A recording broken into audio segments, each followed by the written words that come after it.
Анализ статистических данных по итогам работы за последние 3 года представил заместитель главного врача отделения медицинской реабилитации Республиканской больницы Сергей Верзилин. Так, за период с 2014 по 2017 год штатное расписание больницы увеличилось до 186 человек. На 95% укомплектован младший медицинский персонал. На сегодняшний день в больнице работают заслуженные врачи, кандидаты наук. Многие из них активно участвуют в международных конгрессах в России и в других странах.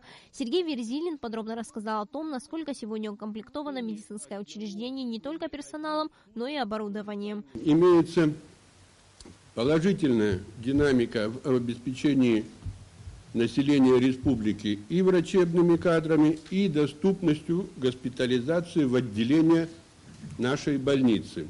Несмотря на то, что с каждым годом растет число молодых квалифицированных специалистов в республиканской больнице, все же чувствуется нехватка кадров. Количество госпитализированных только за 2016 год увеличилось на 13%. Это более 8 тысяч больных. С подобным отчетом о проделанной работе выступила и заведующая родильным отделением Белопилья.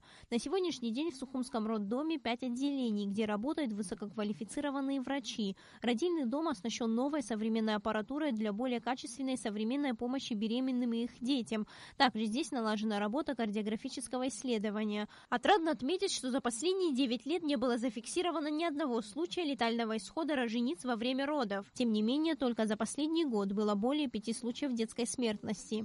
В роддоме установлена система централизованной подачи кислорода в необходимые точки отделений. В родильных залах операционных установлена централизованная система отсоса.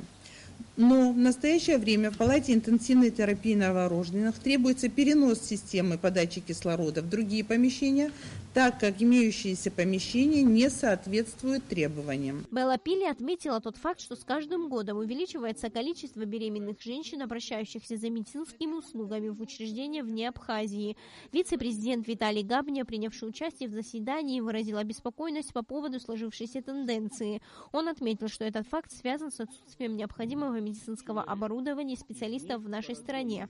По итогам работы конференции принято решение о проведении ряда технических и кадровых работ, таких как внедрение в деятельность медучреждения новейших технологий, открытие ряда новых отделений, интенсивное повышение квалификации врачей и медперсонала республиканской больницы и многое другое. Сария Смэр, Беслан Чинджерия, Абхазское телевидение.